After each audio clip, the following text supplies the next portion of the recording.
तो अब होगा ऑपरेशन। दोस्तों, राहुल गांधी करने क्या जा रहे हैं और क्या वाकई में एक बड़ा एक्शन का रोड मैप तैयार हो चुका है?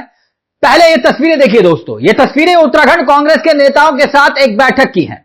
राहुल गांधी ये बैठक ले रहे हैं। बैठक में राहुल गांधी के साथ कांग्रेस के अध्यक्ष मल्लिकार्जुन खड़गे भी हैं और केसी वेणुगोपाल भी हैं।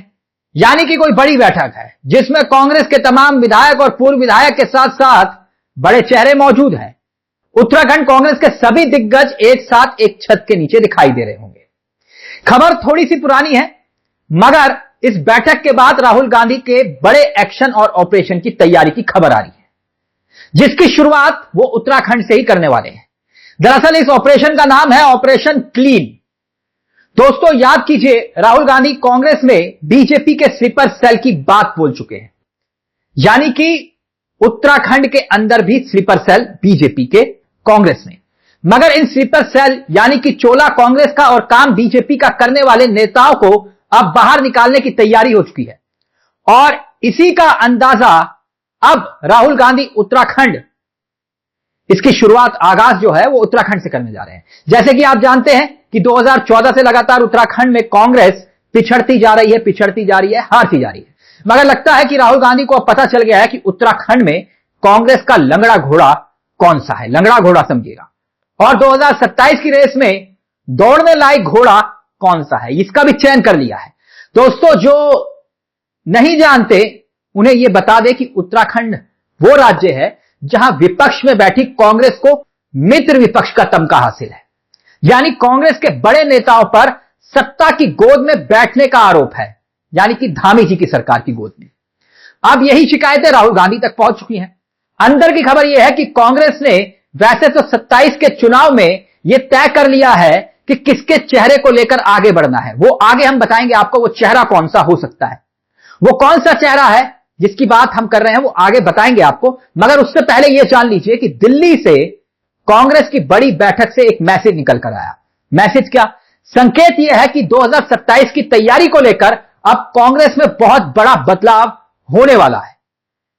क्योंकि जिस अंदाज में राहुल गांधी उत्तराखंड के कांग्रेस नेताओं के साथ बैठक कर रहे हैं, चर्चा कर रहे हैं और शिकायतों पर जोर दे रहे हैं, उससे पता चलता है कि कुछ ही दिनों में कुछ बड़े विकेट गिरने वाले हैं। बड़े विकेट समझिएगा। जैसे कि आप जानते हैं कि उत्तराखंड कांग्रेस की प्रभारी है कुमारी शैलजा। कुमारी शैलजा उत्तराखंड से पीठ दिखा चुकी है, उत्तराखंड को पीठ दिखा चुके हैं। मल्लिकार्जुन खड़गे यानी कि कांग्रेस के राष्ट्रीय अध्यक्ष के बेहद करीबी माने जाते हैं गुरदीप सप्पल। उनको अघोषित तौर पर उत्तराखंड के संगठित कामकाज के प्रभारी के तौर पर अब देखा जा रहा है। वैसे राहुल गांधी ने लगता है कि यह ठान लिया है कि उत्तराखंड में गुटबाजी करने वाले कांग्रेसी नेताओं को सबक सिखाना है। एक छत के नीचे बुलाया, सबकी शिकायतों को सुना और 2027 में हम कहां खड़े हैं उन्हीं नेताओं से पूछ लिया। क्योंकि जो नगर निकाय के चुनाव हुए हाल ही में, उसमें एक भी सीट नगर निगम की कांग्रेस अपने पास नहीं ला पाई, यानी एक भी मेयर नहीं जिता पाई। जैसे तैसे पिथौरागढ़ में मयूख मेहर है, वो बीजेपी से लोहा लेते हुए दिखाई दिए, लेकिन वो भी निर्दलीय प्रत्याशी अपना उतार चुके थे और कांटे की टक्कर देखने को मिली थी। अब आरोप यह है कि बीजेपी ने संगठन सत्ता प्रशासन का दुरुपयोग करके मेयर के प्रत्याशी को वहां पर जिता लिया। खैर, यह आरोप है, यह अलग बात है। लेकिन वहां भी जिस अंदाज में मयूख मेहर वर्सेस करण माहरा की जंग देखी गई, उससे संकेत साफ थे कि कांग्रेस में सब कुछ ऑल इज वेल नहीं चल रहा है। बगावत। वहीं कांग्रेस के प्रत्याशी की करारी हार, एक के बाद एक भी निगम में चुनाव नहीं जीते। खैर, उत्तराखंड में कांग्रेस का हाल यह पुराना है, मगर सवाल करण माहरा के सामने है। सामने यह कि संगठन के मुखिया के नाते बहुत लंबा वक्त हो गया। कब तक वो खुद को नया प्रदेश अध्यक्ष कहेंगे, ना जाने कब कुर्सी चली जाए। लेकिन क्या उनके पास अपनी टीम है? कांग्रेस की कार्यकारिणी कहां है? एक तरफ बीजेपी की तैयारी आप जानते हैं दोस्तों, 24/7, लेकिन जब कांग्रेस की बात होती है तो प्रदेश की प्रभारी कुमारी शैलजा हरियाणा की राजनीति में इस कदर उलझी हुई दिखाई देती है कि हुड्डा वर्सेस शैलजा की राजनीति की वजह से उत्तराखंड तक प्रभावित होता है। हरियाणा तो गया, उत्तराखंड में भी हाल बेहाल है। लेकिन अब जो कांग्रेसी खेमे से खबर आ रही है कि गुरदीप सप्पल को अघोषित तौर पर उत्तराखंड का जिम्मा मिल चुका है।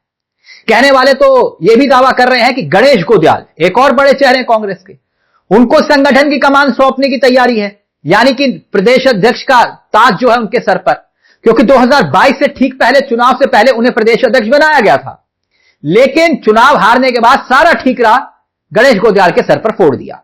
लेकिन जिस अंदाज से गणेश गोदयाल लगातार जितने भी पर्वतीय क्षेत्र हैं दोस्तों, वहां पर इनकी भयंकर जबरदस्त तरीके से मूवमेंट है। और कांग्रेस छोड़िए, बीजेपी के घर के भीतर यह चर्चा हो रही है कि कहीं कांग्रेस एक नेता की जो तलाश कर रही है वो कहीं गणेश गोदयाल तो नहीं है, कि 27 में बीजेपी के सामने सबसे बड़ी चुनौती के तौर पर गणेश गोदयाल को लाकर खड़ा कर दिया जाए। और क्या राहुल गांधी भी इसी अंदाज में सोच रहे हैं?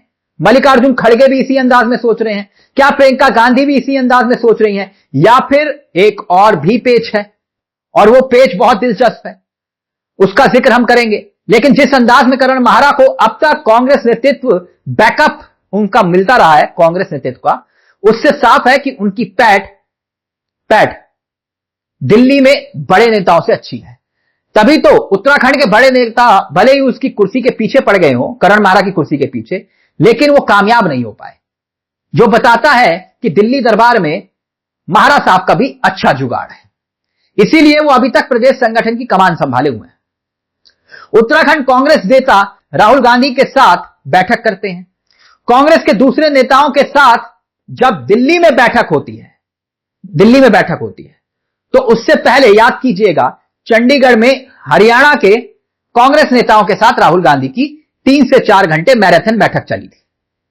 और ठीक उसके बाद उन्होंने वो जिक्र किया था कि भाई गुटबाजी बर्दाश्त नहीं की जाएगी, और बकायदा एक पहचान अभियान चलाने की बात की थी कि भैया पहचानो और पार्टी से बाहर करो। इसके बाद मंगलवार की तारीख याद करिए, मंगलवार को क्या हुआ था?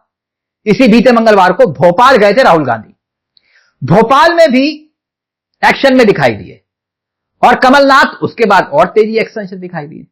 तो क्या यह समझा जाए कि उत्तराखंड के भीतर जो भीतर घाती है, जो बीजेपी के प्लेयर हैं और कांग्रेस में मौजूद हैं, उनका पत्ता कटने वाला है, और राहुल गांधी तक उनकी खबर पहुंच चुकी है। वैसे तो कई बड़े नेताओं को मार्गदर्शन मंडल में भेजने की तैयारी भी है, जैसे भोपाल में मैंने जिक्र किया कमलनाथ, हरियाणा में भूपेंद्र हुड्डा, और क्या उत्तराखंड में हरीश रावत का भी नंबर है जिन्हें मार्गदर्शन मंडल में डाल दिया जाएगा। ऐसा ही आलम राजस्थान में अशोक गहलोत का भी है दोस्तों। अब आप गौर कीजिएगा, जब से राहुल गांधी ने गुजरात में जो थ्योरी समझाई थी कि भाई लंगड़े घोड़े, और राहुल गांधी ने कहा कि भाई लंगड़े घोड़े लंगड़े होते हैं, बाराती घोड़े बाराती होते हैं, और रेस वाले घोड़े रेस वाले होते हैं। तो रेस वाले घोड़े कौन से हैं? किसको कहां दौड़ना है किसी को पता नहीं है, जिसके चलते चुनाव दर चुनाव हारते गए। लेकिन बड़ा सवाल दोस्तों यह है कि यहां एक और किरदार है, वो है प्रीतम सिंह। प्रीतम सिंह और हरीश रावत जिस अंदाज से एक साथ एक मंच पर दिखाई दे रहे हैं, यानी कि 36 का आंकड़ा रखने वाले दो चेहरे एक साथ दिखाई दे रहे हैं, तो क्या उत्तराखंड में कांग्रेस के भीतर जो गुटबाजी है उसके नए समीकरण, नई सूरत देखने को मिल रही है? कहीं ऐसा तो नहीं है कि करण माहरा जो प्रदेश अध्यक्ष है उनको अलग थलग करने की कोशिश हो रही है, इसीलिए हरीश रावत और प्रीतम सिंह साथ आ गए? मगर सबसे बड़ा सवाल यह कि चेहरा कौन 27 में? अब अंदर की खबर, उत्तराखंड कांग्रेस के जरिए देश की सियासत की फलक पर राहुल गांधी एक संदेश देना चाहते हैं। वो संदेश जिसको राहुल गांधी हर मंच पर दोहरा रहे हैं, पिछड़ों की राजनीति, दलित वोट बैंक की सियासत, उसके इर्द गिर्द राहुल गांधी 27 का फैसला लेने वाले हैं। दिल्ली के हमारे जो सोर्सेज हैं वो ये बता रहे हैं, हमारे सूत्र, कि राहुल गांधी उत्तराखंड में एक ऐसे बड़े दलित चेहरे को तलाश चुके हैं जिन्हें 27 की जंग में चेहरा बनाकर उतारने की तैयारी है, अघोषित तौर पर।